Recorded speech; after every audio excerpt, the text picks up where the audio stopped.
You're listening to the iRacers Lounge podcast, where we discuss everything iRacing in a casual setting. Enjoy.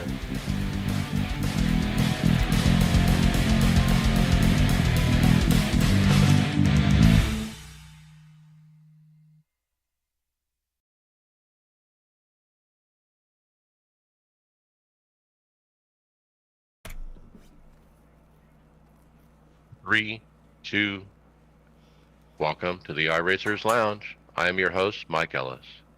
iRacers Lounge is a podcast for the iRacer, where we talk all things iRacing in a casual setting. Joining me are the usual characters, Brad Wren. Hey everybody, it's Cautionville week. Cautionville, and welcome back, John Curley. Hey, good to be back, iRacers. A little pneumonia going on right now, so don't know how long this is going to last for me, but I'll try not to cough at you. All right, well, I'm glad you're doing better. And Greg Hector. And I think they've thrown the caution for my voice.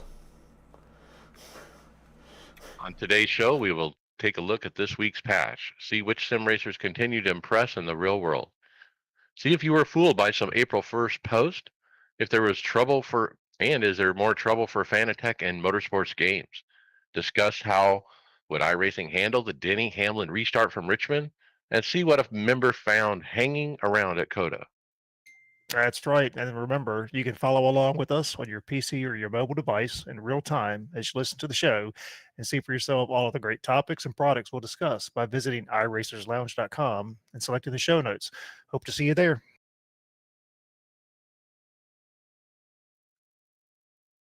Topics. Well, John, is this the end of Fanatec?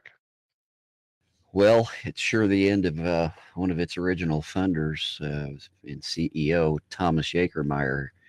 The parent company of Fanatec, which is Indoor AG, they have said goodbye to Mr. Yakermeyer. He is no longer at the top as of March 30, 2024. So looks like the troubles are continuing on with Fanatec.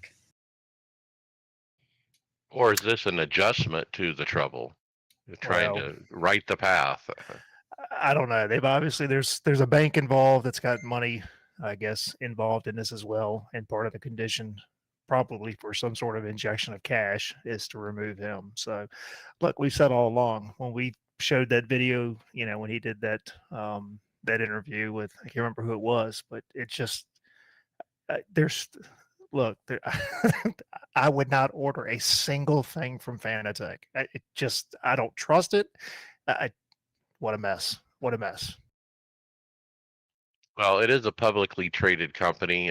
Yeah, he was a CEO, but you're right. That video, he did not portray any confidence at all that they were correcting the problems.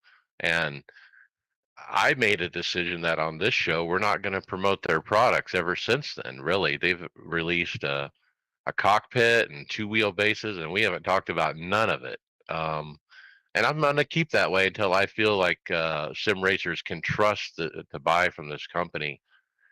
We also got a video here, Brad, from Sim Racing Corner, talking a little bit about that bank loan that you referenced and conditions of him being let go as part of that loan. This really is smoke where there might be fire kind of thing. Like he hints at the company may be in trouble financially if they can't right the ship here. And he still strongly suggests do not order anything from Fanatec. He also said if you have outstanding orders, you may want to call your credit card company and cancel. Yeah, I mean, he did mention that. I mean, of course, if you do buy something with credit card, doesn't get fulfilled, you can file a claim against your credit card company, get that back, and then they'll fight it. But look, it brings up a very good point. When Fanatec started, they were the high end player in this market. If you go back 10, I'd say probably about 10 or 12 years ago, I mean, this was such a niche market that it was either very low level stuff. So you had, Logitech or maybe Thrustmaster. You had some super high end stuff that no one could afford. I mean, it was so niche. Fanatec filled a void, and they did a wonderful job at that point. But like we've talked before, they fell behind and just did not continue to, I think, put out good product. Very delayed with everything, and I really think probably got too big for their britches. They sponsor racing series and all this stuff. And at the end of the day, sim racers have very good memories. And when they get screwed, they don't forget. You can just look, if you've been around the community long enough, I've been doing this since 96, and they don't forget. And if they get taken advantage of, I just don't think that Fanatec will ever get over this. Yeah, it's hard to say if they're going to recover. One analogy was they couldn't scale the business. Like they became popular around COVID with more and more sales, and before that they could cope with it. But when the increase in volume happened, they didn't adjust accordingly, and everything basically imploded. No, and I think what you see, a better approach is the way that most of your manufacturers are doing now. You've got overseas companies that find a distributor in the US, they find distributors in Europe, and that's who handles the product. Fanatec has wanted to do it all in house all along. And I think that's probably the biggest problem. I mean, I shared before back when in probably 2015, I had a club sport wheelbase, and to do any sort of communication, you were emailing somebody in Germany. So it took days for responses, and it's just, again, yes, they did the scale. There's just so many better ways to approach the industry now, and I just don't think they ever got out of their way. I will say, I hope whatever problems they have, I hope it gets worked out, because I do think competition in the sim racing industry, like every other industry for the most part, is good. And if they can make a comeback, wonderful. More power to them. I don't wish failure on any company. But Brad may be right. I mean, they may be too far down the tank to come back on this one. Agile and adjust their size for the downsizing of their orders and keep it alive. If they have really good management, you're right. They could probably get something saved out of this. But boy, if they don't adjust, they got a problem. Well, The other oh, go ahead. I'll say at the end of the day, they did this to themselves. He basically said when they did all that Black Friday stuff, they knew. I mean, they knew they couldn't fulfill the orders. That's just, you asked for trouble and you got it. Well, what kind of business practice is it to take your money and not ship till months later? That's not a good business practice. Maybe a deposit, or just, we'll take your name on a list or whatever. All right, the next company we're going to talk about that's public, Motorsports Games. Mike Straw posted on Twitter. According to the latest earnings report, which are public, Motorsports Games 5 million gave $5 million at closing for the rights to the NASCAR license. Excuse me, iRacing paid $5 million to Motorsports Games at the closing, and they will pay another $1 million. So in total, iRacing got the NASCAR license for $6 million. What do you guys think? Is that a deal? Is that too much? That's a deal. Yeah, probably. I don't, I don't know. What did the TV package went for? What, billions? So 6 million divided by, say, $70 a title, probably on the high end. I mean, that's a lot of people buying that game. Yeah, I mean, it's going to be on, all the console platforms. It'll be on Steam. Um, they, people buy these games. That does sound like a lot of money, but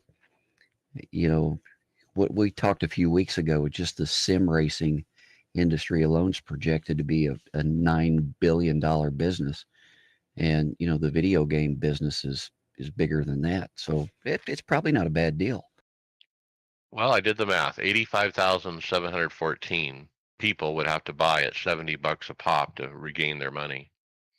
Well, that's just to regain what they paid. You don't have all of your your money in Development. development and all that. So, look, iRacing has shown that they make pretty good business decisions. So, I think they'll be fine. Yeah, Look, it's a long-term play is what the way I look at this. They're not going to make money in the first year, but if you look back at NASCAR games on console historically, they sell year after year after year. People keep buying them because there aren't other ones, and that kind of thing. So I think long term they're going to be just fine. I don't know if they recover short term, but we'll see. But it's more in the money too.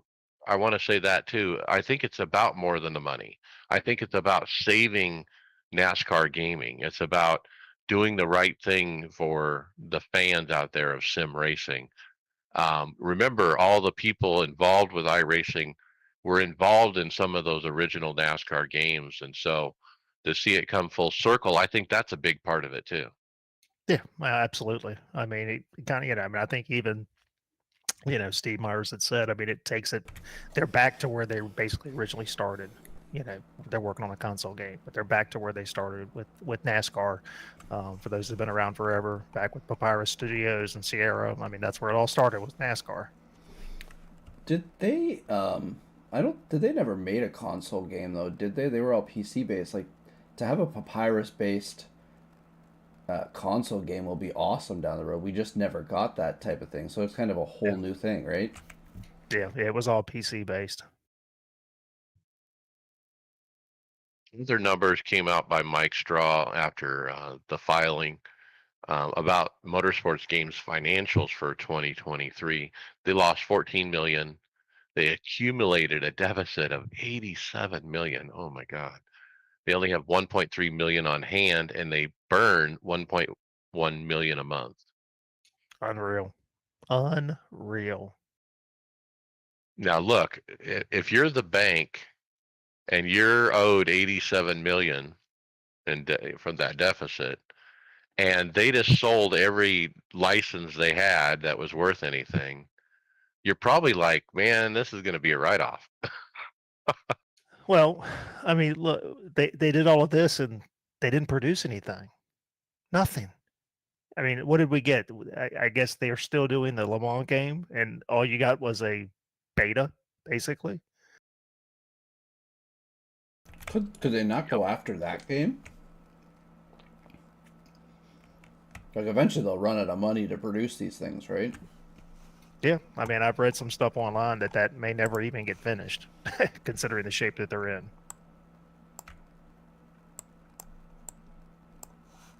All right, well, we'll watch it burn. Let's keep rolling. Greg, the next one was license split. Does Oval need a license split? Yeah, so this was posted in the forums. They're putting a vote up. Was it Josh Ward posted it for an oval license split? And I think we discussed this the one. I don't know if we discussed it here the one week, but I know we talked about it in our Discord about splitting it. But I don't think we need to. Mike, you were talking once. You want just a NASCAR one, or specifically just for NIS. Per car. There's all kinds of iRating per car is a neat idea, but this is license, and like they did with road, that's the question. Should we do the same thing with oval, where you have open wheel, closed wheel is really the question. The vote got yes 54%, no 45%. So more people think that they should. I don't know. I'm kind of torn on this. I kind of like the idea of having a separate open wheel license versus a NASCAR license or whatever you want to call it. Is it necessary when you really just have one open wheel oval car? There's a ladder to get to that car. I just don't like not much of one. I don't like that we switched to it's been a problem obviously with the road course when we switched license to the road part for NASCAR NIS series. That was the biggest problem. It messed up the points. Yes. Right. So because we're all oval racers and our road racers, our road IR is low, we're getting crap points during those weeks. But so is everybody else that we're racing against. So yeah, I don't know. I don't have a dog in the fight. I don't race the Indy car. But I don't know if I don't know. I just think that complicates it even more. We were 4 licenses. Now we're up to what's 5? Is it 5? Yeah. Now we're up to 5. Kier Board on posted in the forum post. I mean, why don't they give us a genuine IndyCar combined license? So you have a license that's specific to IndyCar, which is a half road, half oval. Would that not be the same thing as trying to do it for the NASCAR for the oval and road too? Then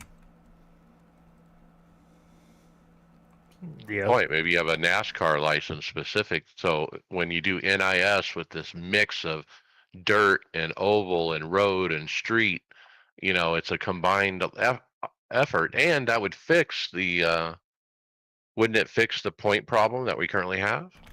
Yeah, but it would also fix the opportunity for people to tank as well if you just have an NIS license. or here's the thing, because I don't want to make it too complicated, but it's going to sound complicated here. But say I'll give Bobby as an example this week.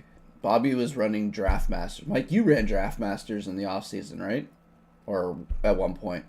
Say you were really good in those cars and you went from a 1500 iRacing to a 2500 iRating, and then you got into a car that is in the oval series that you're not even accustomed to.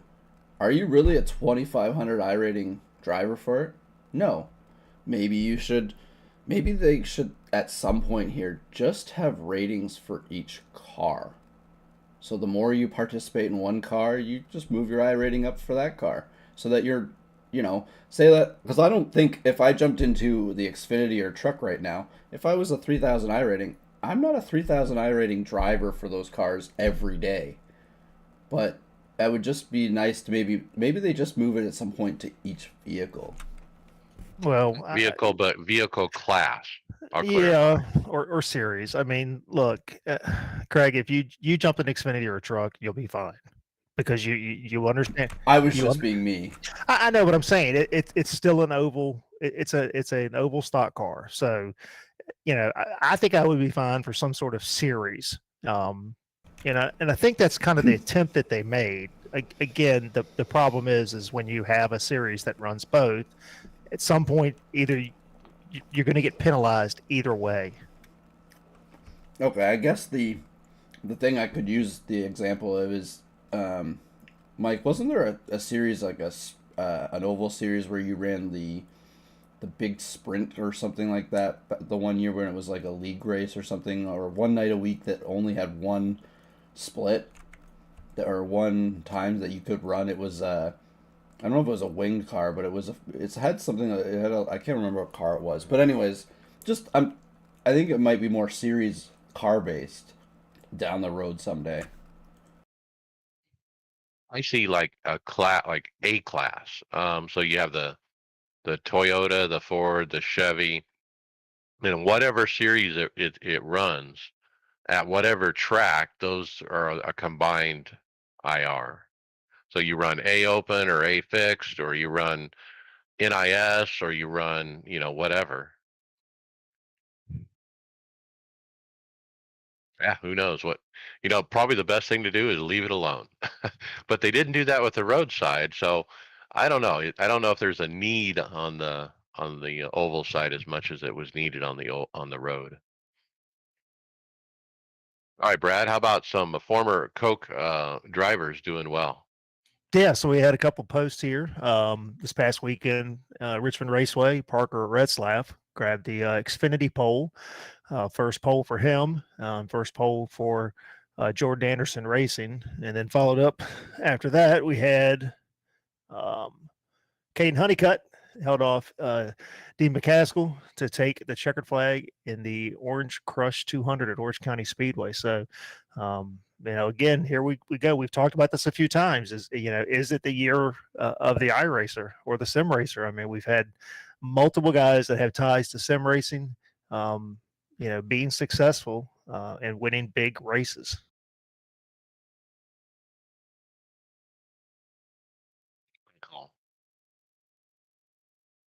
The Porsche Tag Heuer Esports Imola winner is Coulthard Webster. He wins the Super Cup event at Imola.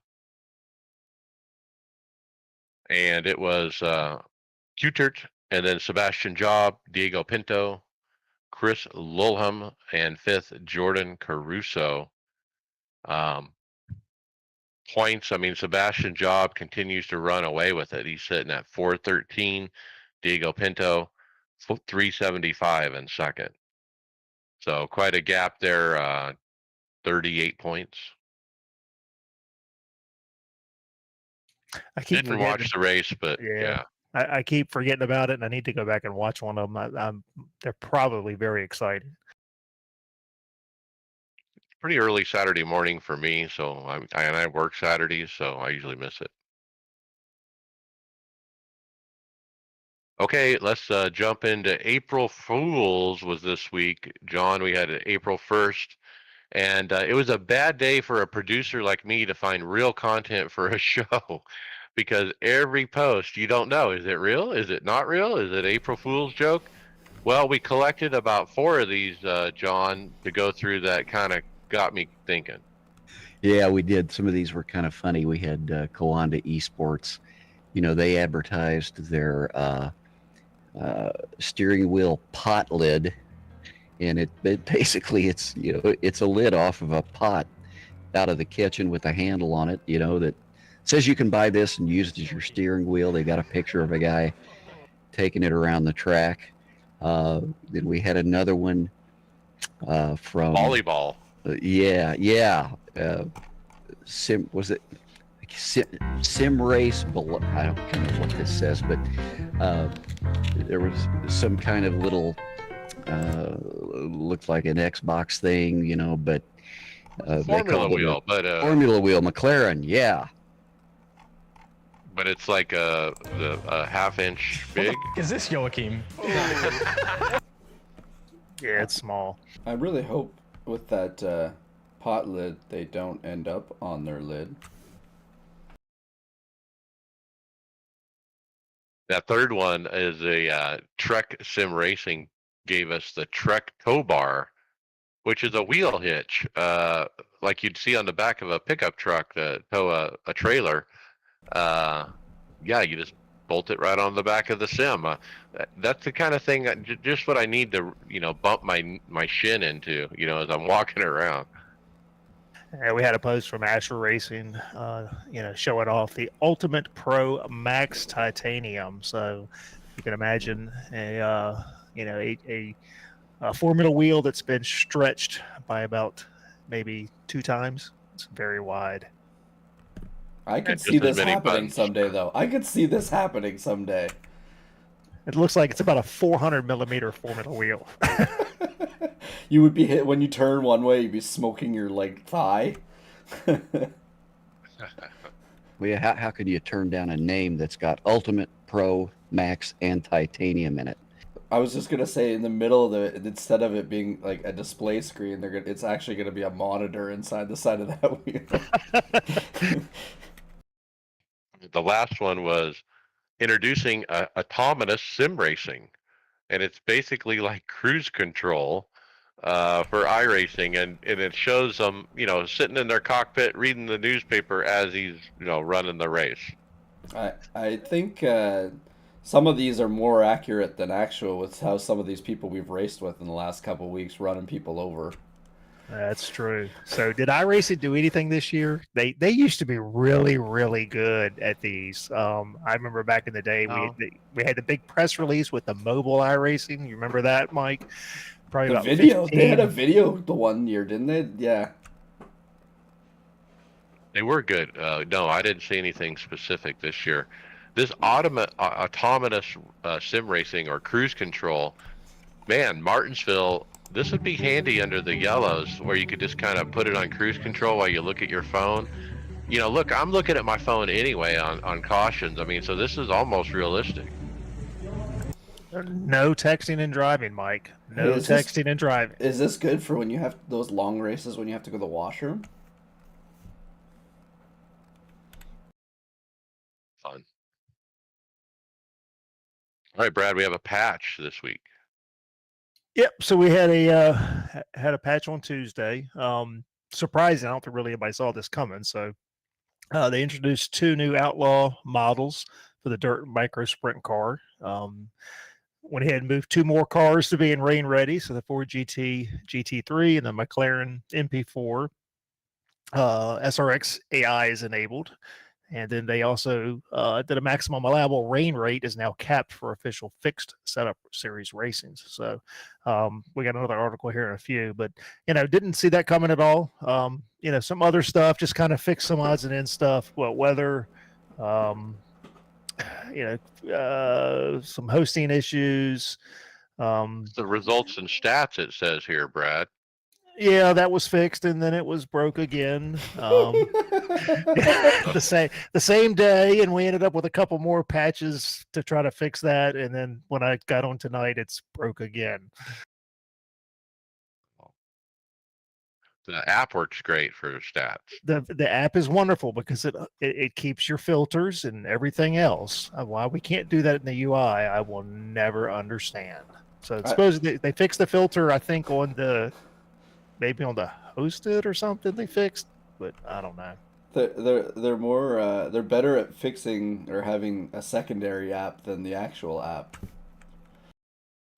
Yeah, so one of the things that we did notice last night in the NIS race is they added some more spotter messages. So while you're waiting to grid, the spotter will continue to tell you how many people have left or have not gridded or are still remaining to grid. So it gets rather annoying, but it's okay. Look, in an oval race, it's annoying because once it's done, you still got to do a lap or two of pacing, and you're not really racing. But in that FIA F4 car, I love those new messages because look, when everyone gets in the car, the lights above go red and then they go green and it's go time.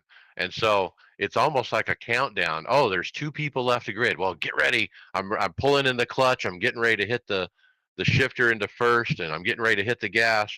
So before, when we didn't have those spotter calls, I would look up above at my screen above to see the countdown timer, and it would jump to 0 when the last guy jumped in, and that's how you'd watch.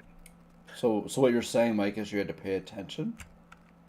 You had to watch that timer, and you couldn't take your eye off of it, right? Because the moment you took your eye off of it and looked at something else, they would jump in, and it would be go time. So one of the other things that popped up out of this was, which I guess never heard it referred to, but we supposedly fixed the Zippy events. So it's it was an event where some sort of physics value appears to be ramping unrealistically fast, which could lead to causing a Zippy event.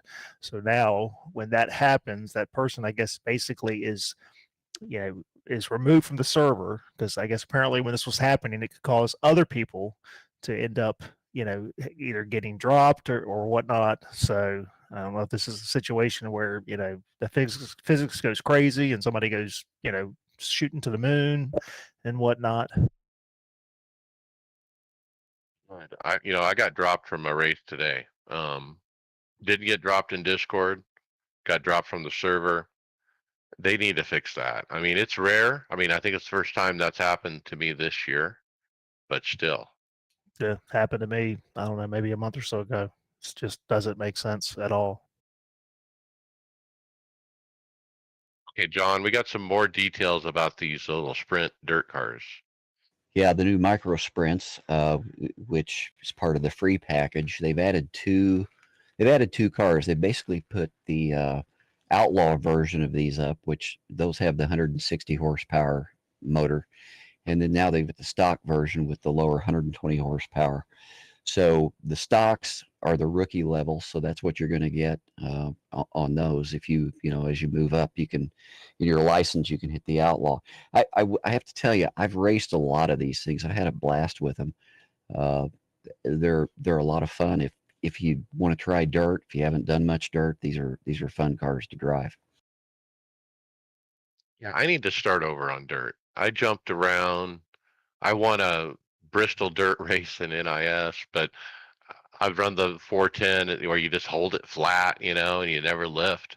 But I haven't really gone to the lower cars and really experimented. But like you said, start at the bottom, kind of bounce through each one of them going up, see how you do. Yep, I'm in the same boat. Just need to find time.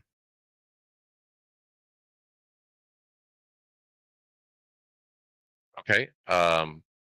Brad, on this one, we had a forum post from Gary Hackney pointing out an odd spectator at Coda. Yep. So we had a post from Gary Hackney. Says if you know, I've got a picture of this up on. If you're looking at follow the show notes, we've got what looks to be a spectator hanging from the upper concourse at Coda. So Don't do it. Don't do it. yeah, don't Oh, do it. jump. But Michael Hinkle staff responded. Thanks for sharing the screenshot. We'll find the fan a seat ASAP. I don't know. It just goes back to how does some of this stuff happen? You just would think some of this stuff would be seen. Look, how many laps did we all drive here and didn't see it? What it is it feels like it's got pasted on top. It's from that image. It looks like it's on top of everything that's in it. Yeah. Well, I mean, but you find pasting. Yeah, you find the floating trees, and you find some of that weird stuff that happens sometimes. But yeah, so hopefully she's okay. Well, I get your point. Look, at the end of the project, doesn't the Greg Hill, the boss, get into it, control F12, fly around like a bird, and look at what his people have created? Like, you just take a fly around the track and kind of take a glance at everything to just spot check. Oh, is there any trees flying? Yeah, well, I mean, way back in the day in NASCAR 2 and NASCAR 3, you could edit tracks, and I would make tracks and stuff like that, and you'd put people, you'd put trees, and you'd put stuff, and then I was meticulous about going forwards, backwards, around everything because I wanted to make sure I could find something that didn't look right. So I don't know, maybe it's just too many people working on different things in the same track. Mike, you work in the customer service business, so you've probably heard that there's things that get missed all the time. Oh, you bet. And maybe it's more complicated than I, portray it to. But look, when they release it to me as a user, I can jump in and fly around and look for that tree. All right, Greg, how about, is it the track, the setup, or the drivers? Take your pick, but was it Matt O'Brien posted on X, Twitter, whatever we call it, his frustration with the Class A fixed races this week. So he posted, "Congratulations, A fixed drivers. We just had the worst week in A fixed history at Richmond with a record 47.55% of the laps run under caution. Out of the 24 times A fixed has gone to Richmond, this is the highest percentage of laps ran under caution ever at Richmond." And we were all in them all last week, and it's just, you just can't do anything at that track. There's just too many people that just, it gotta go to the front, gotta be the one up there, even though they don't get as far as they ever think they're ever gonna get. Well, it gets no better at Martinsville this week. So, we were talking tonight in chat, just racecraft. It's just there's no racecraft here. I mean, Richmond was guys throwing it in 4 wide into turn 1, on a restart. It's like, come on, guys, we're not we're not Cup drivers. That's not what you are. Just because you see them do it doesn't mean that you can do it. Obviously, because we can't come off a turn 2 without destroying half the field. I'm gonna say it this way because I laughed. If anyone was watching my stream, the first pace lap around my split from, I don't know if it was Friday night or Sunday morning, but the person was like 5 people and they were chatting. Hey guys, we'll take it easy. We're not gonna run around going crazy. Let's just get in line and start racing sensibly, and we'll solve this around 150. After that, let's get through it. Friggin' first corner, like all the guys that were talking were in the first wreck, and I'm like, what did that do? Like, either if you believe it or you just lip service.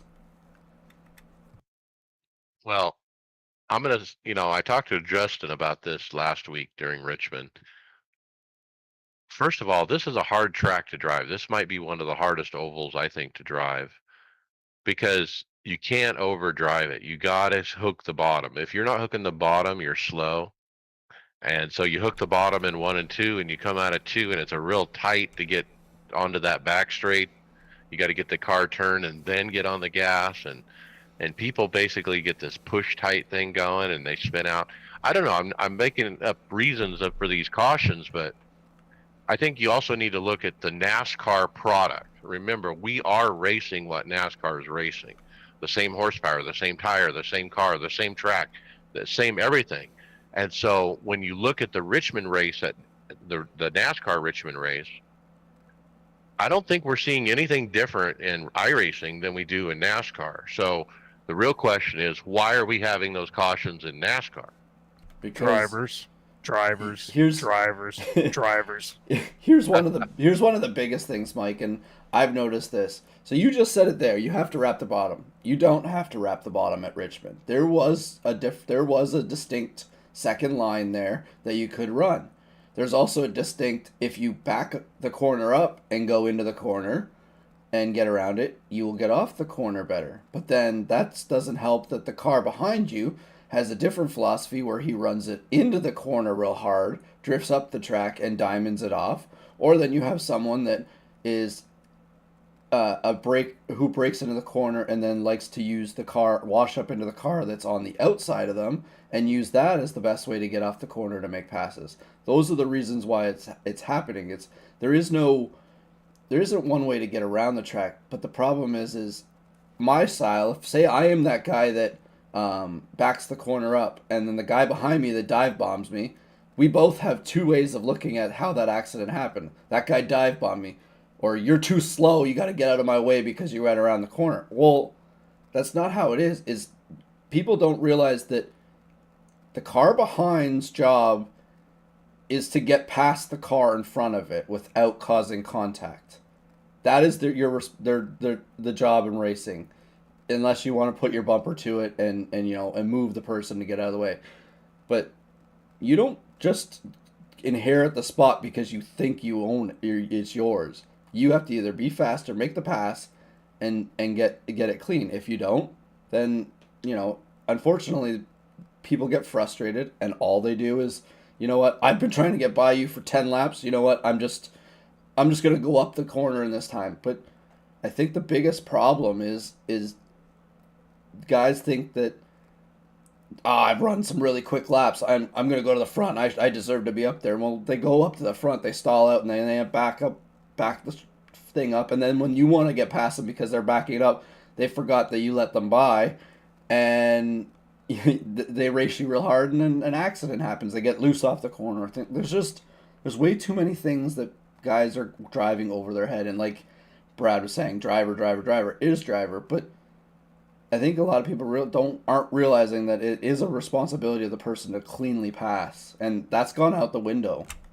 It's everybody's responsibility. Look, at the end of the day, we will never be like the real guys. There's 38 guys that race beside each other every single week, 36 times a year. We don't do that. We get into splits, and we may race with some similar guys, but that's always been I think the advantage to league racing is you race with the same guys every single week. We jump into an NIS race. There's guys that we're familiar with. We know how they're going to race, but there's 25 other guys that I don't have a clue how they're going to race, and they don't know how I'm going to race. So again, it still falls back on you as the individual driver have to take the responsibility to be respectful, to give room. You know what? if I'm back, I'm going into turn one at Martinsville, for example. I don't know when the guy in front of me is going to brake. So guess what? I'm going to be paying attention so that I don't run him over. Richmond, whatever it is. Again, it all comes back to racecraft. And at the end of the day, there's one nut holding the wheel, and that's the problem most of the time. Watch those mirrors. All right, John, let's get on to the next driver who did it well. Did he jump the restart? Well, the question that everybody asked at Richmond this week was whether Denny Hamlin jumped the final restart. Did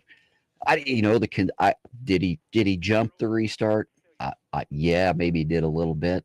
Was it awful? And I've seen worse. Yes, yeah, it was awful. It was 6 feet early. It was awful. But everyone needs to stop sugarcoating it.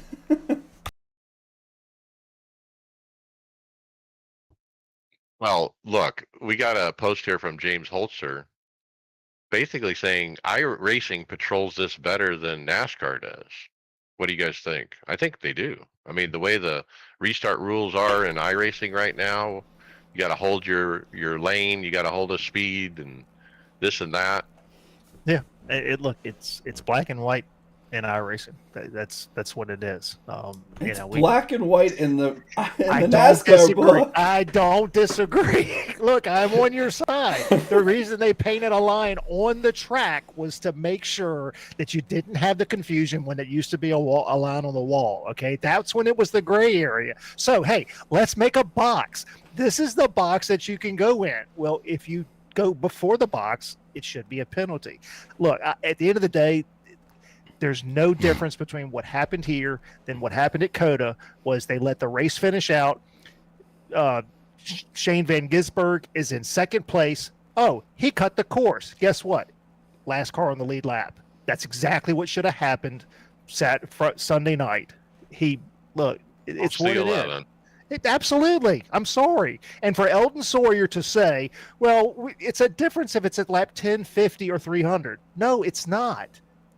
There's no, you can't, that's not how it works. We don't expect to watch a football game and for someone to call a pass interference differently in the first quarter versus the fourth quarter.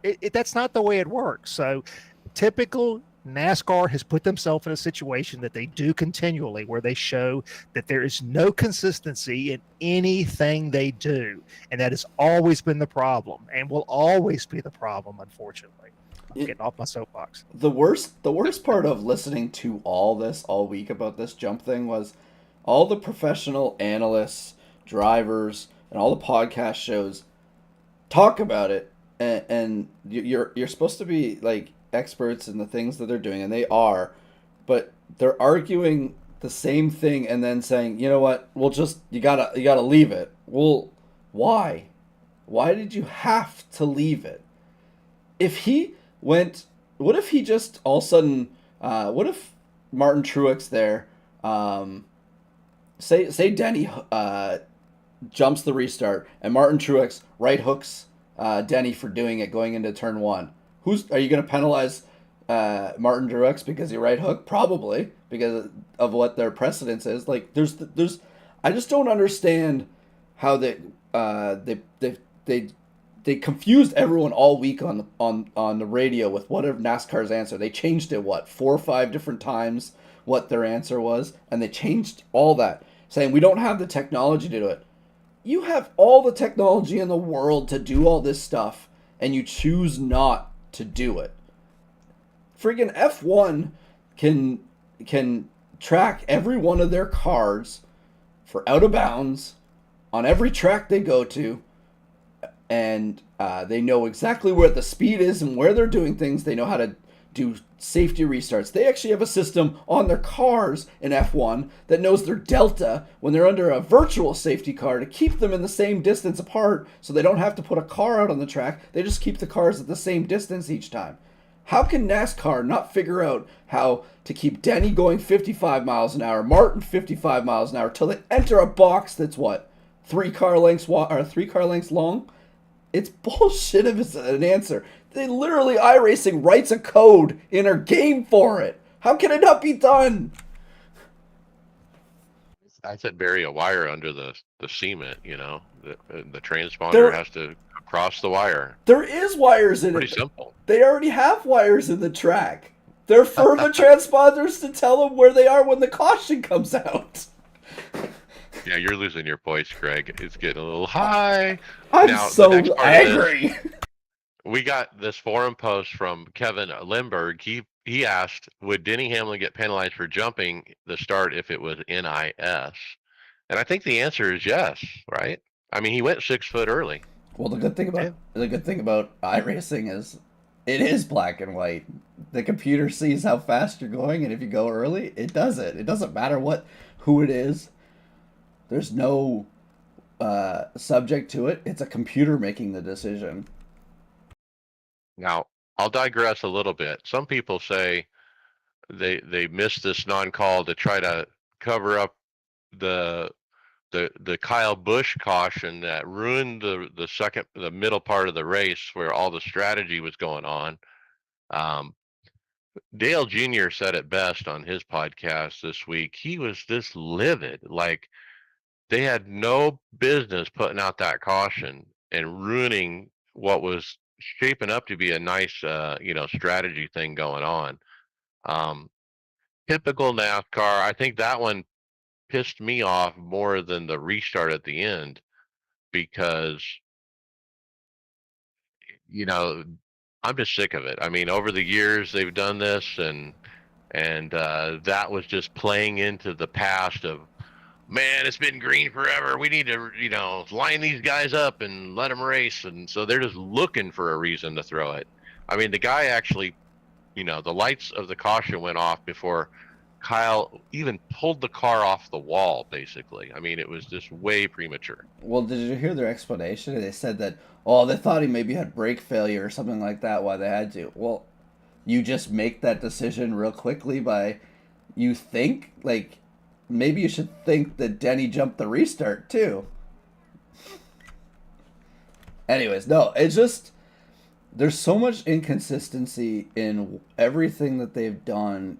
It makes the sport less credible. And haven't we given F1 shit for years for the last couple years with some of their calls and stuff like that. Now NASCAR's doing some of these things too that are they're just not making any sense. And there's a lot of bright people think that are there working, and there's probably some that aren't, but it's not a hard sport to police, I don't think, in my mind, but I don't know what goes on in the background.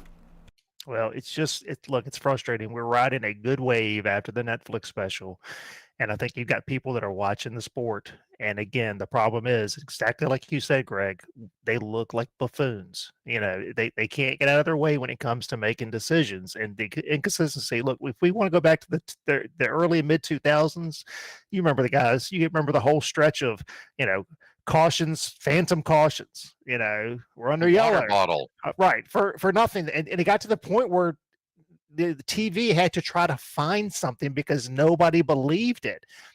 There's always been the talk of race manipulation and stuff like that. And again, you've got the perfect that they did it twice during that race, twice. The ridiculous caution for Kyle, and then not calling, Denny's jump. So I don't know. We need to keep going. We'll be talking about the race here in a minute anyway. So let's get back to the script. So DJ EJ reveals the steps to race at the mysterious track layout of Summit Point Oval. So if you guys have watched any of DJ EJ's videos, he's talked about this mysterious oval track that's at Summit Point. So apparently when you're in test drive, so if the service is down, I believe you can go into the test sessions, and if you make a change in the app INI file, you're able to leave pit road and actually get on the oval that's at Summit Point. So he gave a shout out to somebody on their Discord to showing this. So I'm sure DJ's happy because he's talked about this track multiple times. I'm gonna have to try this. I rarely get on for test drive because it's only up when iRacing is down. But boy, next time I do, I'm gonna try this. You have to hit the auto reset pit box to 0 instead of 1, and then apparently you can drive over to that oval and use it. Um, I think the idea is if it doesn't, like when you go through one of those invisible walls and they put you automatically on pit road, I think the switch turns that off, and that way you can drive onto that little oval. So if you imagine Summit Point in your head, I think if you just go up towards the top around the backside of the track, that's where the oval is. My question is why does it only work in the test though, and not the actual iRacing part? So test drive is running directly off your computer. So my guess it's got to be some sort of, you're not connected to the server or anything like that. So there's probably things I think when you connect to the server that Is it the anti-cheat maybe? it could be, or something in the app INI gets overridden or something. But It yeah, could- so It's kind of cool though. Like it's just weird. It's like, you know, why not make it available? I guess I don't know. Is it something spectacular to look at? I can't even visualize what it is. it's just Real a short, tiny oval. yeah, it's just a short oval, but it's there, and it comes from, he's done some videos of all this stuff that's been scanned. You can see it, it's there, but you can't get to it. If you build it, they will come. All right, John, how about look who came to town? Yeah, our Australian spotter, Aussie Greg Hill, I guess, made a visit to the folks at iRacing in Massachusetts. So Steve Myers posted a picture on X of him there. And it's, I love to see the faces that go with some of these voices and behind the scenes people. So yeah, you can go on X and see Greg Hill, one of your Australian spotter. Yeah, so we were talking, I think, last night during the race, but Greg Hill, as Steve says, 25 years. So Greg's been doing the audio and stuff way back, even to the Papyrus days. So long-term employee, very cool. I like some of the responses in here about one of it just in my head as soon as I read out some of these, it's like I can picture his voice or hear his voice in the spotter tone of it, because I got one thing that says they say you cut the course. Back it up. We need to schedule some testing. Yeah, I hear that voice too, and I love, like you said, John, to put a face with the name. We hear this spotter in our ears all the time during the race, and now that I've seen this week, the picture of him, I actually pictured his face when I heard him on my headset today, of what the guy looks like, and kind of imagine him saying it. And he kind of got that Crocodile Dundee look. I mean, if he put on a hat and a big knife, he'd fit right into the Outback. Mike, Yeah, he definitely would. do you remember one of our former teammates who did the voice for the crew chief app? What was his name? Oh, yeah, I forget. I was thinking of him when I saw this too, because I was like, oh, you can put a face to a name, or a face to a voice for once, and that's what it made me think of, because when I downloaded Crew Chief and I had his voice as my spotter in the Crew Chief when he was on our team. All right, Brad, we have a how-to on the weather. Yep. So iRacing continues in their videos of their how-to series. They posted not a long video. I think it's about 4 or 5 minutes. Just the iRacing weather system session setup. So this will walk you through how to set up, whether it's a test session, whether you're doing a hosted session, all the different things that you can do in the Tempest weather system to simulate however you want it to be. So I think it's good. Again, one of the things I think iRacing has struggled with at times is not the most user friendly system. So I'm glad to see them put this out to help people figure out exactly what they need to do. Yeah, they specifically show the timeline editor, and this is where you decide when during the race is it raining, when is it not, that kind of thing. And I did experience this a little bit when I ran that race with SVG, where he actually set up the timeline editor where it was raining, and we had a short break where it would dry, and then as soon as it got dry, he had it rain again. And it was a nice little 30-minute session with 2 different rain showers, and obviously he used this timeline editor to build that. Brad, did you run the endurance race with the rain? No, Sebring, I didn't. Okay. We were out of town. I was just curious about. Did we ever run long enough to get some tire wear on the rain tires? I haven't had any time, extended time. I didn't know what it's like with the wear. I I don't know. I ran an IMSA race in there, and it was, we talked I think on the last show that it's pretty neat how um even when it was still raining, how the dry line would show up. But probably David probably could answer that. But I'll have to I ask would, him. yeah, I mean, I would assume that there should be. I mean, in theory, it's a softer tire. It should wear more. So, um, yeah, that's a good question. It was interesting to hear. Uh, was it? I think it was Dale talk about the difference between um, the tires for the rain and the dry at Richmond too, and how there's no stagger in them. Yeah, I mean, you don't want, if you're on a wet track, you want to take stagger out. I mean, that's the last thing you want is the car to want to auto turn. So, they made some changes to the cars before. So, I mean, and that was a whole nother fiasco when it came to. All right, well, I'm not going to get on that soapbox. Back to iRacing.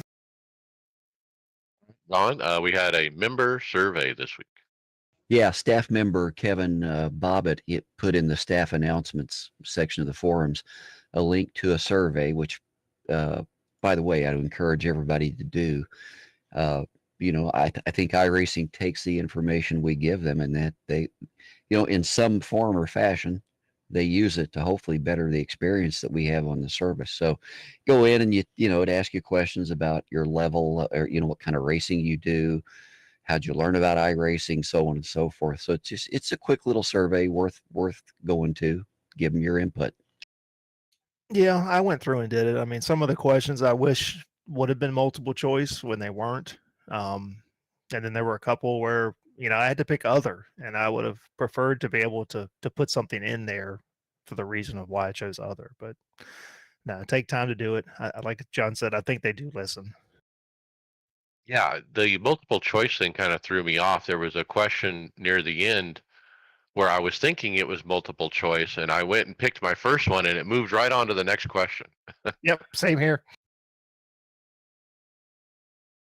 Yeah, do it because, guys, this is how they make everything better. And when they hear from, remember, 250,000 people is how many members they have. That's a lot of data, and you extrapolate, trends and what does people want, off of these questions. They can adjust. So we've got the next is the this week happening this week at iRacing. So like we said last week, we're just going to try to maybe pick one of the things that's going on. A lot of the stuff similar, NIS is at Martinsville this week and whatnot. But figure we just kind of maybe highlight the BMW Empower Tour, the Fix Series. So we said before, this is the series that's using all of the BMW cars on the service. It's rotating through different cars. So this is in conjunction with BMW. All fixed racing, but this week you've got at the Red Bull Ring, the BMW M8 GTE. And like I said, when we first saw this series, they're going to use some of the legacy cars, which is good. I think it's great to see some of those being used because they don't get much action anymore. So, but you can check out the post to find out everything else that's going on. Interesting schedule. Tuesday, Wednesday, Thursday nights every 2 hours. Yeah, I think limited starts for stuff is great too. I think that's one of the draws for some of the series for me personally. Podcast housekeeping. Leave us a review on your favorite podcast platform to make it easier for more listeners to find us. Mention the podcast to your fellow drivers so they don't miss out. We do appreciate it. Get involved in the Discord discussion. We had a lot of good hardware discussions going on over there as well. And check out the show notes at iRacersLounge.com and merchandise, iRacersLounge.shop. We're in regular rotation at Performance Motorsports Network. All right, Brad, fantasy. Yep. So a couple guys were at Richmond. So our results from this week, we've got iRacing Mason in first with 259 points, followed by Frozen Cactus. Don't know who that guy is. He's a loner. uh, All he does is yell at NASCAR. so had three guys tied for second, Frozen Cactus, Dollar Cents, and Res Dog, followed by JTC 11C, Silver Mustang 91, Canadian Mud Dog, TG1 Racing, and Trick Dickel. So overall, league standings, we've got Cletus 545 or Cletus 45, iRacing Mason in second, Dollar Cents in third, Mike Owuju in fourth, Canadian in fifth. Six was Connor Truman, Res Dog seventh, North South Racing, TG1 Racing, and then in 10th, Pete Racing. So, again, like I say every week, I'm just horrible about picking guys. I can't seem to get past like 57th in place. That's where I'm stuck. So when three guys tie for second, why does it put Greg first out of the three? Is it maybe because I got all my picks in first, maybe? Who knows? Who knows? Yeah, Maybe we pretty much. I was going to say we pretty much talked about the Richmond race already, so I don't know if we need to cover that again. But Oh, come on. Our listeners want to hear me talk more, don't they, about that? no, let's bring up one thing though. There's been a lot of discussion this week about Richmond maybe losing a date though, which I think would be a shame. Really. oh yeah. Well, Easter. We need to race on Easter. No, we don't need to race on Easter. But again, Richmond is a unique track. It's the one thing that look, I grew up in Richmond, spent many years going to Richmond, and the one thing that I look forward to with us racing it in iRacing is the goal of getting that nice long green flag run somewhere in the race to where you can start to separate the cars out. We didn't get that this past week, but that's the uniqueness of Richmond is you do get some green flag runs, and like we talked about the bogus caution for Kyle Busch. For me, it was a good race until that point because we were going to have strategy play out. That's the stuff we talk about every week when we're doing NIS is what's the strategy? How many times did we talk last night? Do we not pit? Do we try to run the whole race at Martinsville? What do we do? So just some things to think about. Yep. And then Martinsville, I mean, I think Martin is going to be someone to watch. Martin Truex, he's got something to prove. I think after what happened last week, he's good at Martinsville. But man, Denny's hot right now. I mean, who else do you guys like? Well, I think it would be hard to bet against. First of all, any Toyota. JGR is very good. Hendrick is really good. I'm going to Martinsville this week. RFK. This week, maybe. I'm going to Martinsville this weekend. It's probably the first time we've been in close to 20 years, so I'm excited about that. But I hope Denny doesn't win just because I don't want to see Denny win. I would gladly go for a Keselowski win, but speed. I don't think the Fords are still there yet. I don't know. I just hope it's going to be a decent race. I'm a little nervous, with the short track package and whatnot. But I don't know. We'll see. I think your bet on a Toyota and you'll probably do okay. And we're not going to see the Bristol tire thing problem we had at Bristol. I don't think they're running the same tire. It's going to be cold. I think the high is like 64 that day. And keep in mind at Martinsville, it's concrete in the corners, so that's where you need to lay down asphalt. If they bring anything that's similar to that tire, concrete just doesn't take rubber like asphalt does anyway. We've talked about that before, but I don't know. I'm just happy to go to the track and get me a good old Martinsville hot dog. One thing to take note at, because this is probably going to be, I would pick a Hendrick car this week. They are celebrating their 40th anniversary. They are all in their special paint schemes. So you're saying it's fixed? No, but I am saying that they seem to produce very good races when they need to be celebrating something. That's true. That's true. Point taken. And they were very, very good there for a long, long time when the 24 and 48 car were dominant. Yes, they were owned that track for a while. Also, those cars look sick in the red color. I just saw it posted on on Twitter.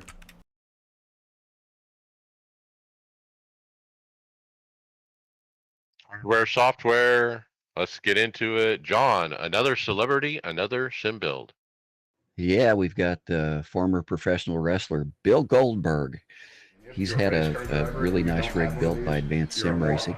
Got some pictures of it on their Instagram. They've got him set up with a SimCube E2 Pro wheelbase, Eisenfeld Ultimate +3 pedals, nice big triple monitors. Mike, I know you're lusting for those things. You're looking at them right now, and you want them. His chair is so nice. Yeah, it's embroidered with Goldberg on it. You see that? I mean, that they've it looks, that's a nice touch. He's got the Quaife engineering shifter. We haven't talked about that in years. Look, the Quaife, which is a QUAFE, I think it is. That's like super big money. But look, we've always been talking recently about the BDH shifter being the best shifter, but this one is probably at the top as well, in a close first or second place to that. But I see it on his on Bill Goldberg's rig here. So it says in the on the Instagram post, Bill will be using this system for training in order to get fast on track with his race-ready Camaro Z28. So using this to prep for some real-world racing. Is that like vintage racing maybe? Or auto, or what do they call it? Autocrossing? Might be, or vintage. I don't know. It's a sick-looking setup, So man. the second post, if you scroll down, you'll see some pictures of the rig where you can kind of get a look at that hardware. I mean, SimiCube 2 Pro, it looks like maybe a Gomez wheel with a display. Like John said, curved triples, and you got to love the red Goldberg logos on the side and stuff.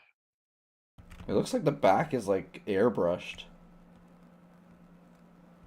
When money's not an object, if I win the lottery, there will be signs. My question is, what pedals are those? Heiskensveld, and they're Yeah. inverted. Yeah, Inverted. they're really nice. They're ultimates, I believe, and they're inverted. Ultimate Plus, it says in the description, and we didn't even say it, but he has D-Box Gen 5 as well. He's got a WinSim too, Mike. He's got a little Stream Deck. To the Oh, right I wasn't as on the well. podcast. Don't get me started. So he probably dropped to a good 20 to 30 grand on this system. I'm sure, if not more. Well, look, it's not like he put it together either, though, John. It's not like he just bought all the equipment.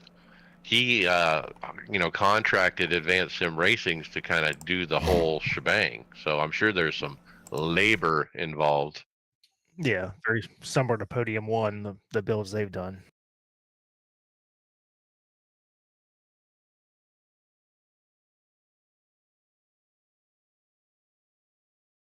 Yeah, they're in Quebec, I think, and I Yeah. don't know where Goldberg lives. All right, let's move on to the next one, Greg. We have a combination iFlag button box. iSpotter button box. So this is from what's this? Simdesigns.race. Is that their Instagram page? Yeah. They have this iSpotter button box. What do they call it? A Matrix LED 8x8 RGB programmable sim hub, or programmable for sim hub.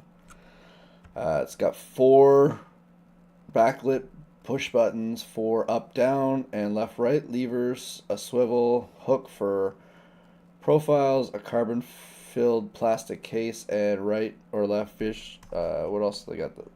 I'm trying to just see all the description here, but it's kind of like a rough looking textured face of the thing here when you look at it. And then obviously in the on the left side of it here, beside the buttons and the toggles, there's the and like are they LEDs or something to be the spotter part of it. So it would be for giving you flags and stuff like that. Yeah, I And think one that's what picture it's shows designed. in like neutral. Yeah, you run it through SimHub, so it's pretty neat. I don't know. It's not enough buttons for Not for me. me. Yeah, not enough buttons. I agree. I went to their website, simdesign.it, and they have some other ones that actually look a little bit better. The one called Button Box Sim Deck has the buttons on the bottom and the flag on the top. I like the look of this one better. 275 euros. Yeah, that's yeah no. I'll take my ignition controls over that any day. I'll take my like 22 button box for like $68 that I paid for it. Okay, let's keep rolling. We have a new Formula wheel. Yay, another one. Sim Design has a new Formula wheel available called the Formula FX at simdesign.race.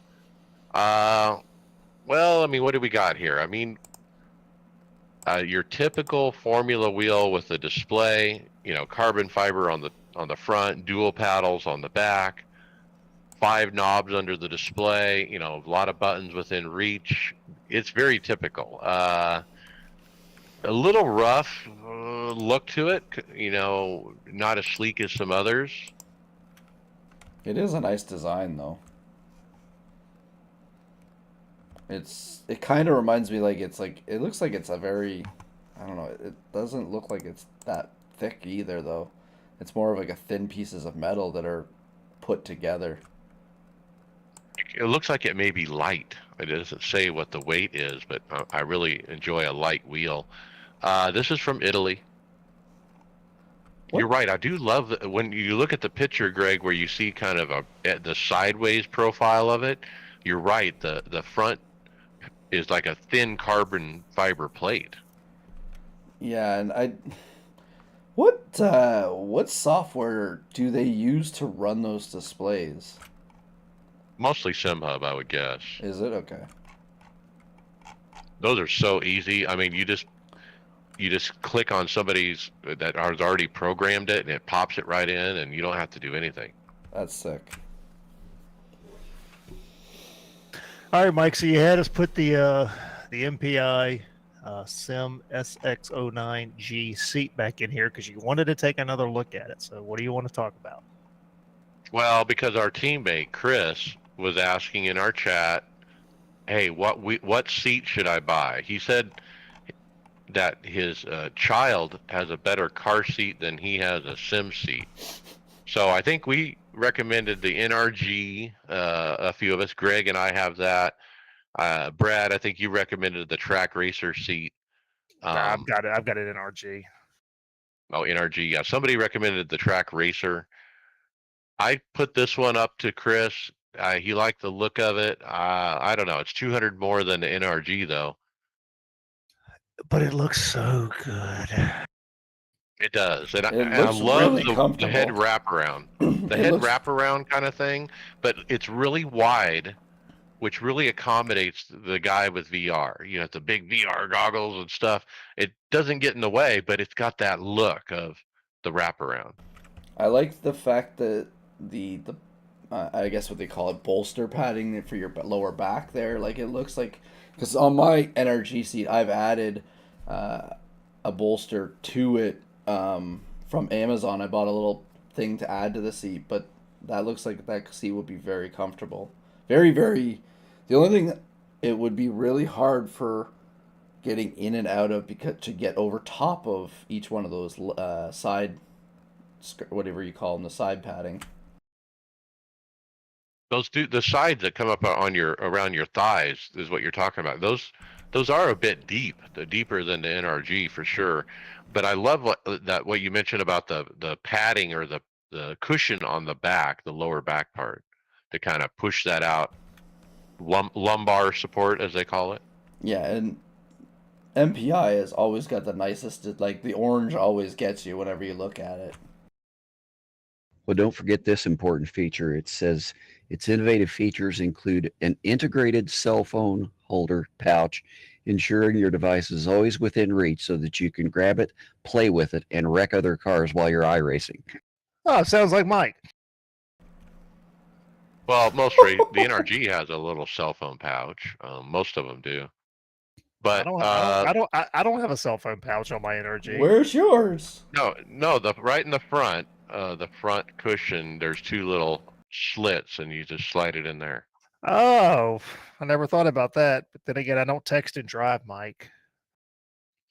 Now, I was telling Chris, look, if I was building a rig right now, this would be the centerpiece. This Yep. seat, and I would get an orange, Max Pappas wheel to go with it to complement it, and then maybe orange accents on a black rig. Yep. Look, or even better, get the SemiCube wheels to go with the SemiCube base, because those SemiCube wheels are a black and orange too. You love spending other people's money, don't you? It's like a hobby for him. All right, Brad, how about we got a review of the Big Screen Beyond. Yeah, so Trav TV reviews the big screen Beyond VR headset. I watched this, and the one thing that, if you see the picture right there, this thing is small. It's not very big. I'm not a VR guy. Um, it's. I think I'd like to try it, perhaps. I deal with vertigo, so I'm a little nervous to do it. But the only thing about this one that's, again, the eye, it's small. And he talks about that even though the screens in there are small, they were really, the visual quality was good. Um, the thing that concerns me is some of these super big, heavy sets. I mean, like what is it, Pimax? IMAX. Pimax. It looks heavy. I just, to me, that would weigh on you after a while. But he gave this good reviews, so it definitely looks smaller. It's comfortable. It, I don't know how much it costs, but it was definitely a thumbs up. We've seen this reviewed before by Sim Racers. First time I've seen it in a while. But you're right. The size of it is very attractive. If I was doing VR, I think this is the one I would pick.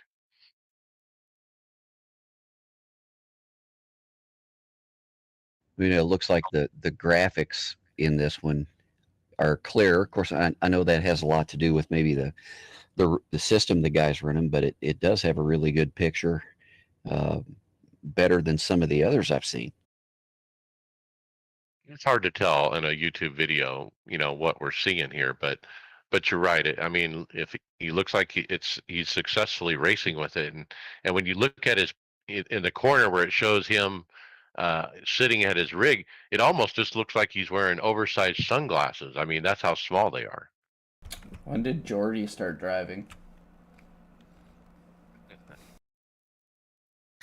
All right, Mike. The next one we got is from Simcore. Shows off their new Pro L hub extensions. Mike, do you need extra length? I don't. Now, look, I have extensions on my wheels, but they're from Amazon and they're cheap. These are pretty. I mean, I can't tell you how much quality I see when I see these little extensions. They also look light, and I think that's the key with extensions. You can't have something heavy. Now, I was concerned about that when I bought my extension. I actually priced out the SimCore extender versus the Amazon one. The weight was the same, so I went with the cheaper one. But man, I'm kind of reconsidering. I really like the look of these. I think I also talked about I would like to have a rig where I can move the wheelbase forward, backwards, move it around, adjust it, where I don't need one of these things. My wheelbase is not non-adjustable the way the SimLab P1X is, and so I have to use the extension just to get it close enough to me. Yeah, I thought about the same thing. I've got a Sim Magic, and they make an extension as well. I almost need one when I run a GT wheel, but with the cup wheel, since it's a deep dish, it's much closer. So I can't put one on there because if I did that, then the cup wheel is going to be basically up at my chin. Um, I don't know. At some point, I would like to get the wheel further away from me. I guess maybe whenever I end up going with larger monitors, I'll probably go with a standing monitor, with the freestanding monitor stand. I would like to be able to get the base further away from me, if that makes sense, to use the advantage of bigger monitors at some point. Yeah. And what's unique about this too is the quick release part is on the far side of the extender. So meaning the extension piece is permanently attached to your wheelbase. While on my hand, the way I have it, the extensions are permanently attached to the wheel, not the base. Okay, see with Sim Magic, it's like the Sim core, it's attached to the base, not the wheel. So if you did it like I did, you could put maybe an extension on your Formula wheel, but not on the NASCAR wheel, and maybe that No, would help you. no, because it's attached to the base. So Oh, I see. yeah.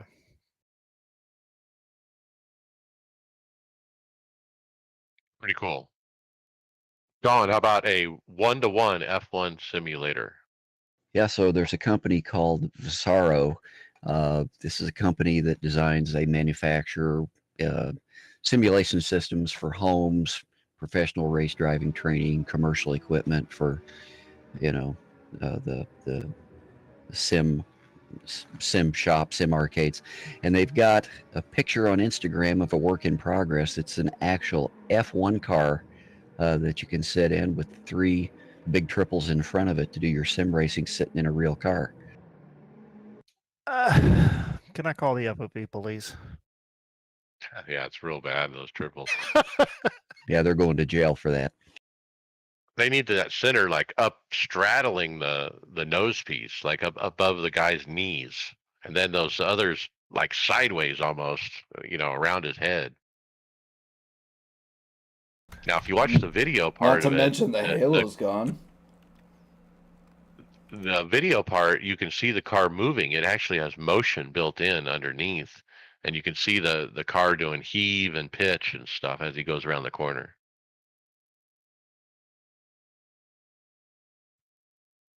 Yeah, we talked about Vasaro last week. They were doing all the rigs in the F1 arcade at Boston. But yeah, this is their latest project. And I'll take the next one. We have another post from Vasaro with a look inside, and they show us their shifter box. Now, I mentioned this before, and I'm going to say it again. This is the Quaife Engineering. I don't know why we keep seeing that this week, but they basically bought the Quaife Engineering shifter, and they created a custom metal box for it to be inside of, so they could brand it or whatever. But they have a side of the box open so you can kind of see the Quaife Engineering shifter. All right, so that explains why I went to the website trying to figure out, a little bit more about the shifter and couldn't find anything on there. So it's not their shifter; it's just they put it inside of a box. Correct. It says, regarded as the most robust and realistic H-pattern shifter available within the industry, this component elevates the excitement and engagement of the drivers on our simulators with extremely raw and tactile gear changes. So how much more expensive is the Quaife versus like the Bazooka?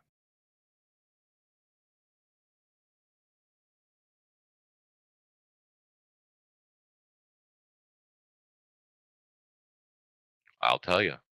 I figured you'd know by heart because you want the Bazooka so bad. It's 1,220 pounds in UK. That's probably somewhat comparable. This thing is massive, though. It's So big. you get it at pro-sim.co.uk, and it's just huge. I don't know. I would probably still pick the BDH just because the size is a little more reasonable. Like I don't even have a place to mount that. It's so big.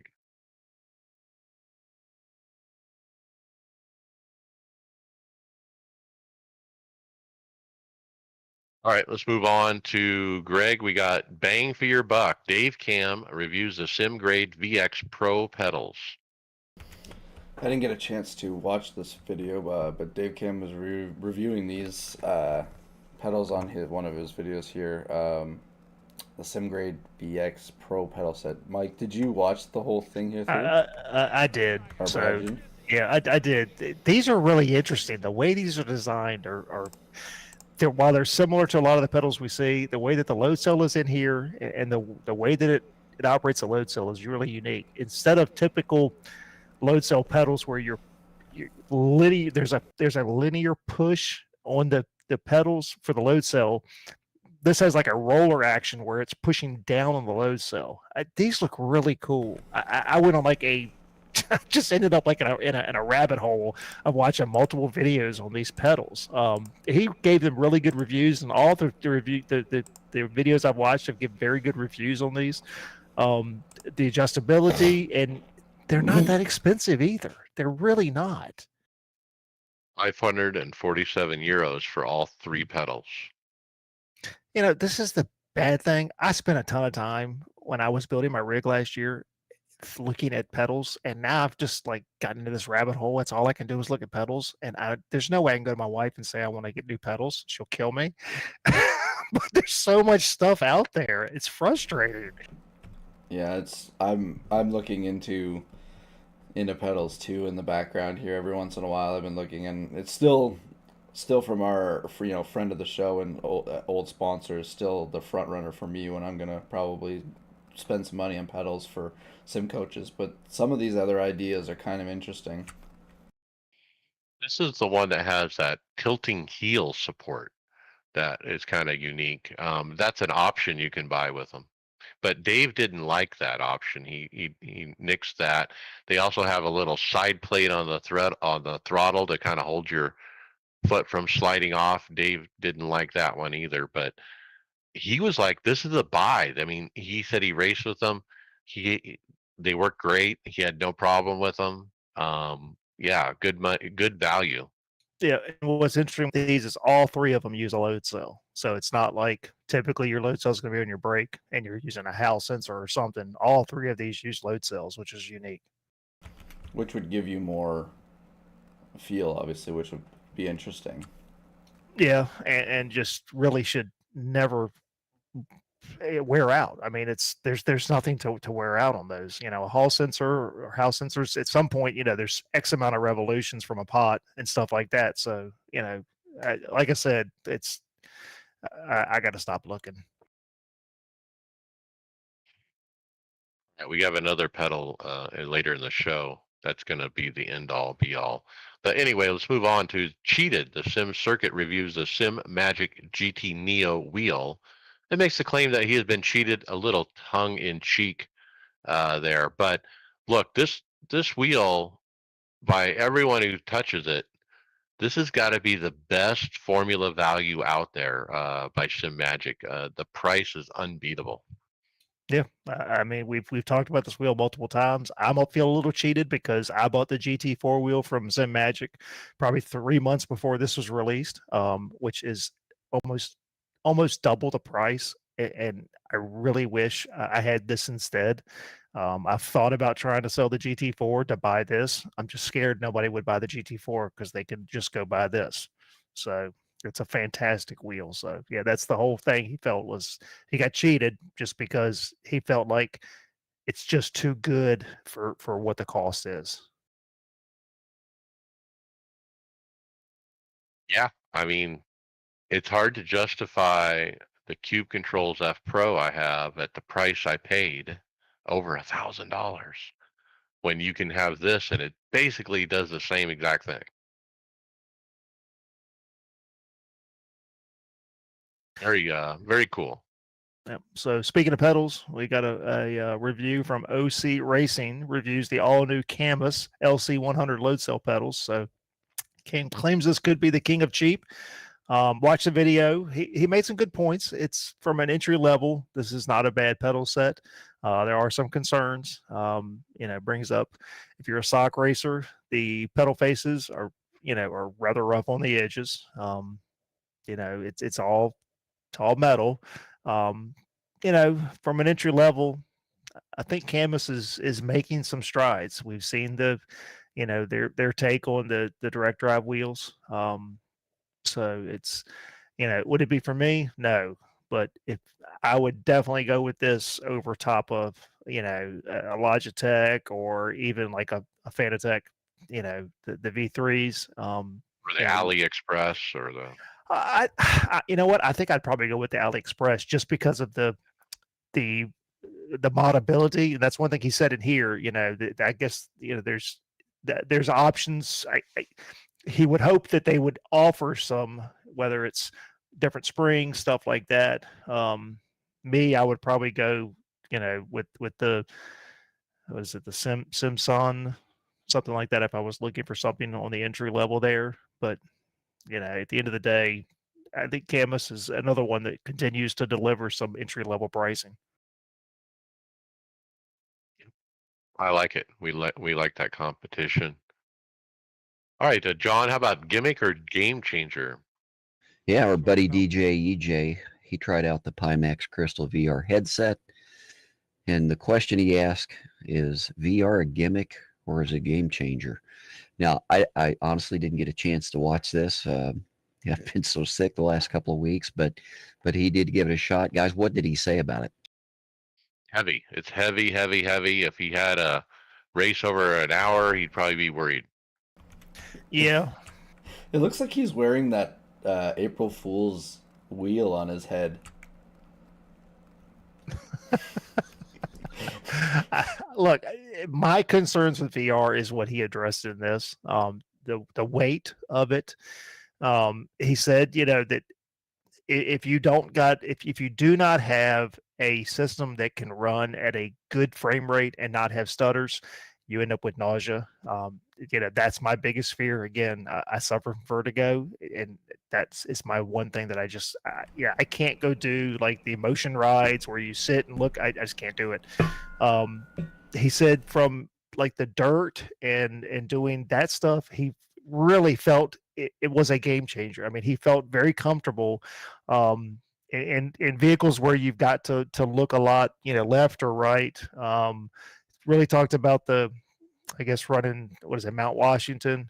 He really enjoyed that, but did say coming from just a single screen that it would have taken him time from an oval side to get back up to speed. He was a little slower, and again, it's that perception, and it's what we get used to, in racing. I mean, for years, if I started, I was on a single monitor. I thought it was great, and then I got on a triple, and I was like, oh my gosh, there's a lot more to the world than this, and it's probably would be the same thing with VR. Again, to me, the weight is an issue, and that's where we go back to that other one that looks so small. I was hoping David was going to be on here tonight because David's a VR guy. I was kind of curious, to get some feedback from him. I used to be the VR guy tier too. I loved VR. Triples is what I prefer now, just because it's more comfortable in the world and what I like to do. David's a single guy living at home. When I'm at home in VR and I got my 9-year-old or my 6-year-old walk in the room, and all of a sudden you not know they're standing there, it's kind of creepy. But VR is such an experience. Like, I missed VR 2 weeks ago at Coda. When you're going around sharp corners and you can look out the side of the window, by turning your head and make apexes with it, that's where I strived in VR. But VR for me with a cable was always the problem. It felt like you always, yeah, you can do things to hold it up, but having a cable, having it draped over you or attached to the seat or something, it always bothered me. But something like this, can see if it's that big. Like it looks alienish when you look at them for it. It's huge, but VR is probably one of the best experience on iRating I've ever had. It's just not something I wanted to do for longer periods of time. Plus, what I do on my PC now, otherwise other things, I just couldn't use VR anymore. Mm. I think he really liked the immersion factor, and you could tell when he first put it on, he's grinning, ear to ear, he's smiling. It's cool. I mean, it's got that cool factor. Wow, this looks so cool. But when he actually races with it, he found that, man, I'm slower with this. I get back on my single monitor, I can actually, get back to where I was. This would take me a lot of time to get used to. And at the end of the video, he said he's not going to race with the VR. He's going to go back to his monitor. All right, Mike, here's the Joe Rogan rig. Walk us through it. Yeah, we got a post here with a better look at the Joe Rogan rig. And this video kind of gives you a look at the equipment that's on it. And one thing I didn't realize was it's got flight sim stuff on it too. So it's not just for sim racing, but he's got for flight sim as well. He's got the SemiCube active brake, which is super nice, and he's got that crazy seat we talked about. But yeah, pretty neat to see the flight sim stuff. I'm almost tempted, like my next build, I'm going to do something like this where I do flight sim and sim racing, or at least plan for both. So you have the ability to do both. I still love that seat. That seat is so cool looking. The other neat thing that I like to point out on this podium rig is hanging below the triples is a little mount for the extra wheels that you're not using. And that's just such a neat touch. And you hang the wheel there, and those wheels get powered when they're hung, and the lights light up, and the RPM gauge goes. Even though he's not using it, hanging below the triple, you see those wheels. Really cool effect.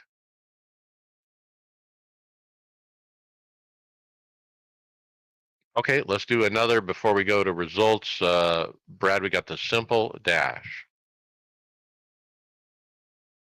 Yep. So we got it's really it's what it is. It's called a simple dash from Simmetrics. It's just a small dash that you can install on your wheelbase. We'll give you an RPM. You got LEDs for RPMs. You've got center where you could center LEDs where you could have your gears. Your gears showing. You could probably integrate to where it would be like a yellow flag or something like that. You've got some LED counters to where you could put probably your lap times and stuff like that. So pretty neat looking thing. Again, very simple. Through SimHub, the customization is somewhat endless. Not bad. $115. If you're just looking for something simple you want to add to your rig, I think it's a pretty neat option. Yeah, I don't know. I mean, you mount it right above the wheelbase. I mean, it indicates that on the page. Hard mounting solutions available for the Fanatec CSL, the Podiums, the Moza, and it looks kind of big. I don't know if I'd have it right behind my base. I was thinking this would look cool, kind of above the center monitor, like you on the top of the monitor. Yeah, they've got a picture gallery that shows it mounted right on top of a Moza base, which, if you look at it, I think it would maybe get in the way of the lower part of the monitor if you do it that way. So you might want to look at a different way to mount it. Like it's going to hide the play button, in iRacing. Yeah, I think it's going to get in the way of that. So I Yeah, don't care for that mount. well, any type of this or a DDU, anything you do like that's gonna mess it up. So again, iRacing, can we have a modular UI in the sim where we can move that bar around? Would be nice. Yeah, they said that's coming. They're going to redesign that part of the sim a little bit, but my little cell phone I use on top of my wheelbase, it's small enough where it's not in the way. I can see around it basically. So if it's small enough, I think it's not a problem. But like this thing's huge.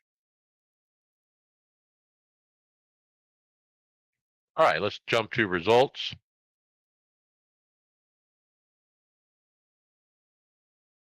All right, we're going to talk Friday Open at Richmond. David Hall, P17 shit show with guys who will turn down on you when you are beside them by the start finish line and says it's on you. These guys are full of crap. And the a-hole that told me to talk about it on the podcast, so here it is. It's your fault. I was fully beside you before the turn even started and was all the way on the yellow when you doored me. Here's the video. We got a link. Listeners have already checked it out and agree. Yeah, we posted this in the Discord and got some takes. But yeah, that's what David said. P17. Chris Waldron, P29, got loose early and wrecked. It was ugly. Tony Rochette, P27.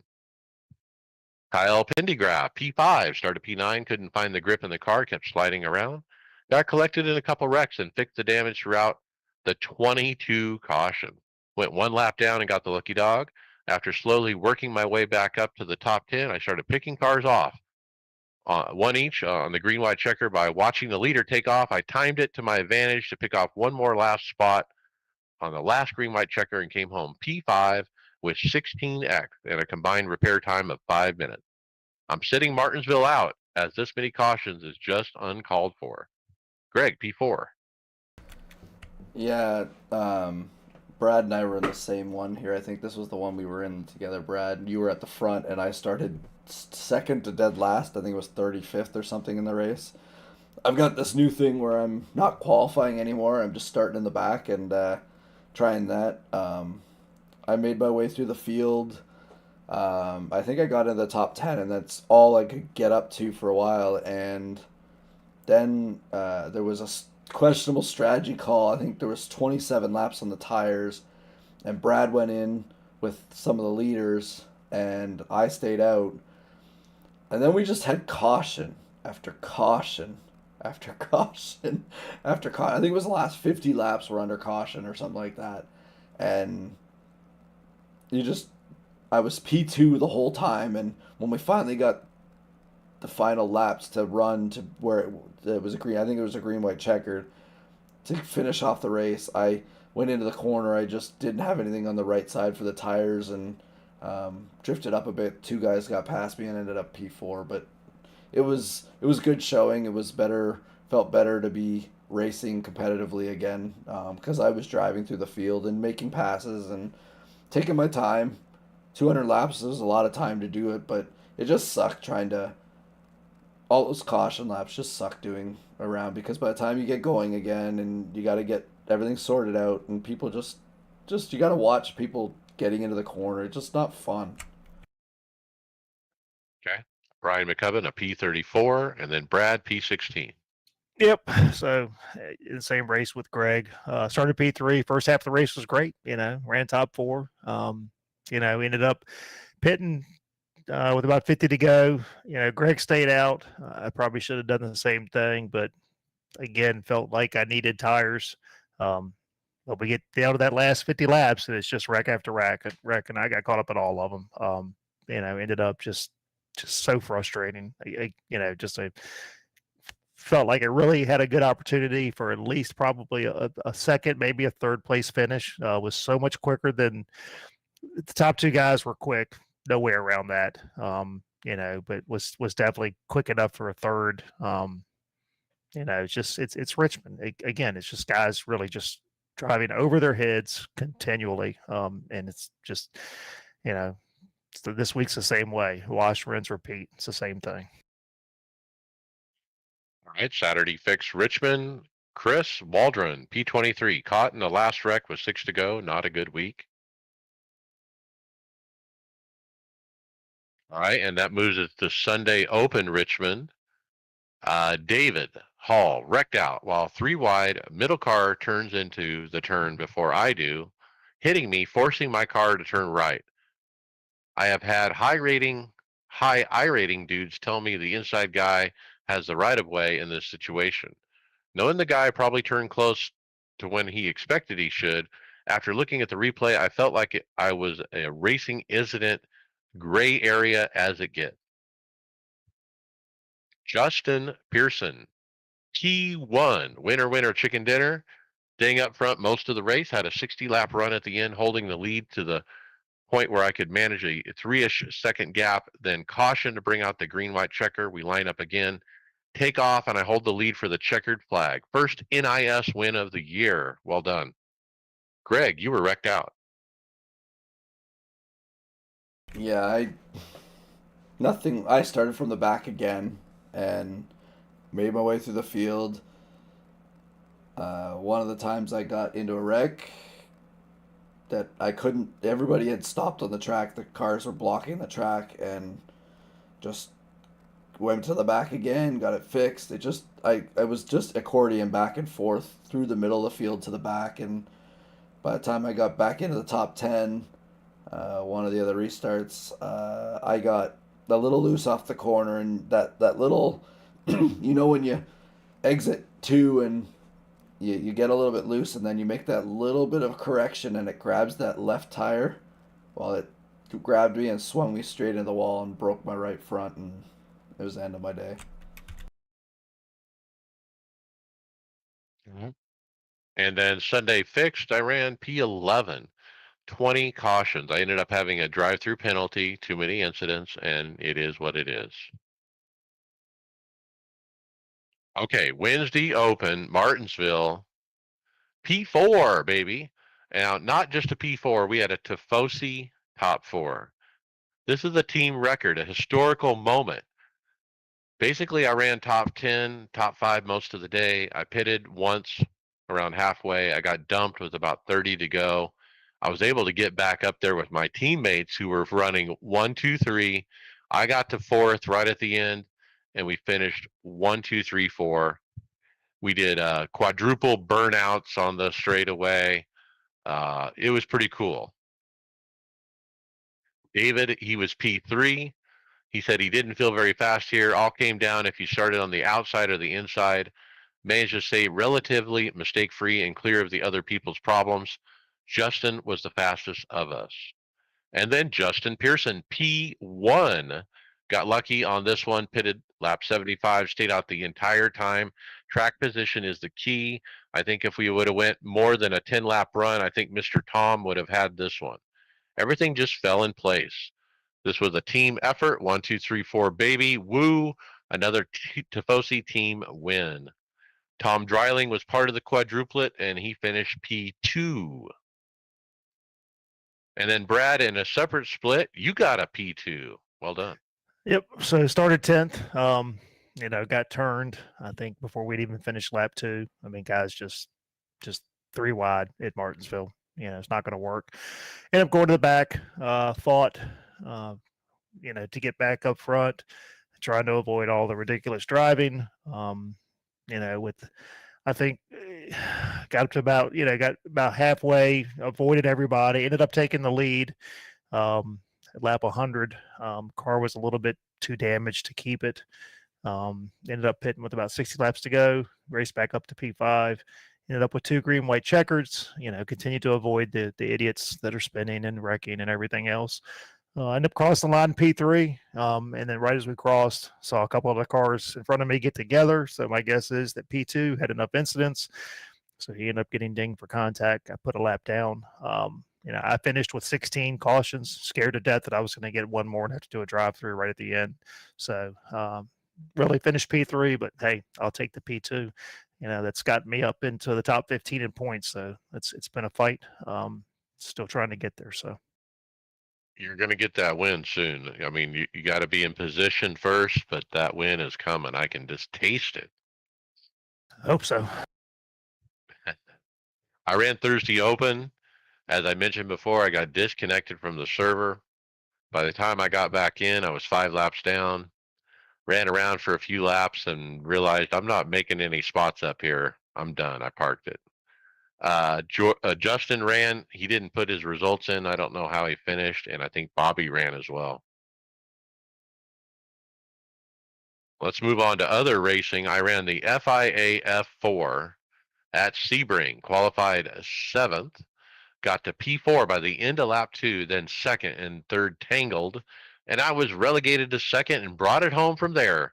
I was no catching the leader. He was sometimes more than a second faster than me per lap, but a nice P2 knocking on the door there. I tried again on Sunday, qualified ninth, got wrecked out. Then the track switched. We went to Hockenheim Ring. I finished P17 after a turn one, lap one, huge pileup where I had to tow. It seems like every week as I go to the first race of FIA F4, the same thing. I get wrecked in lap one, turn one. But the second race, I did survive. Qualified P16th, got to 11th by the end of lap one. At one point, I let a guy get by me, and after he did, he kind of pulled over right in front of me as we entered the braking zone, and I just drove over the top of him. I had no idea what he was thinking, but I was able to continue on and finish P5. A Open, Brad, P10.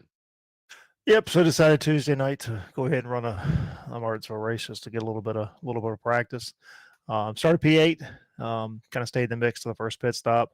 I ended up speeding going in. Just forgot how slow you got to be going in there. Ended up getting very aggressive trying to get back to the front. Ended up spinning. Final portion of the racing it was all yellow field. But it was fun. Had a good time racing. With a couple of guys, with Justin and with David. It's always fun to be racing with you guys. So they ended up. I think I eked out Dave for the P10. So, but it was good. And then you had a B Open, P5, Richmond. Yep. You know, I like the B car. It's probably one of my favorite cars. And believe it or not, the racing is consistently better in the B car than it is in IS. It's just frustrating. But uh, finished P5, started P5, ran top four most of the race. Again, really enjoyed the car. Had a late race restart, had a fantastic battle trying to keep four, but ended up guy got by me on the last lap. And hey, look, I'm all about if you're I like a nice clean fight. He was a little bit quicker. At the end of the day, it's fine. It's fun. So again, love Richmond. Just wish the NIS races had been better. All right, and then John, you had a C Open. Yeah, I did. Haven't raced much in the last couple of weeks being sick, but over the weekend, the trucks were in Chicago. I like that track, so I did do 3. Got a P9 and a P7, and then got into another race in the top split with guys that were 5, 6K. And those were the guys that can't make it through the first lap without a crash. And of course, I got caught up in their mess and messed me up. So finished P20 in that one.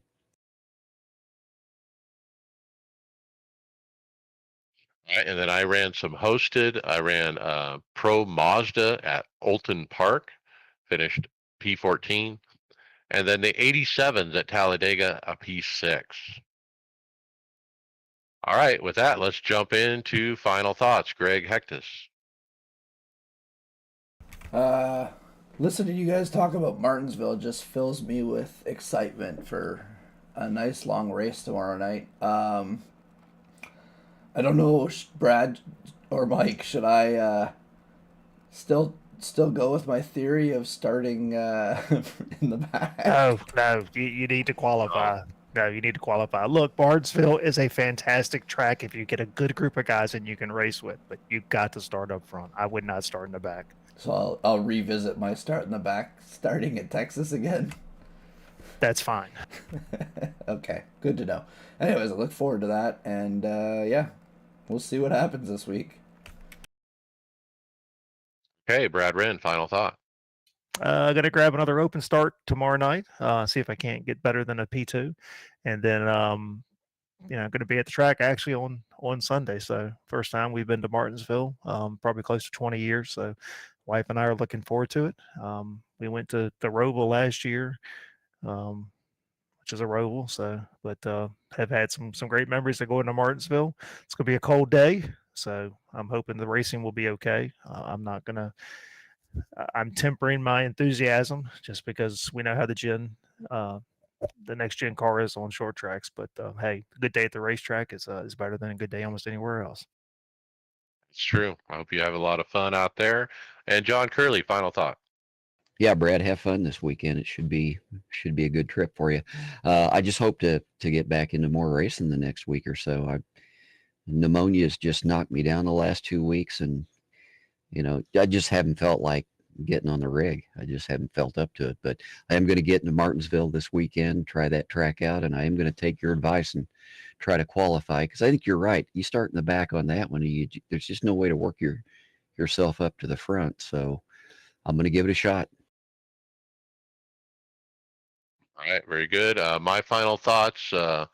Wow, a P4 at Martinsville, but I think as a team principal or the lead of this team, whatever you want to call me, I'm more proud of the fact that our team finished 1, 2, 3, 4. I mean, how rare is that? It's just rare that four of us are in the same split usually, let alone finish 1, 2, 3, 4. So that's one of those things I don't think will ever happen again. It'd be cool if it did, but what a neat feeling to be a part of that.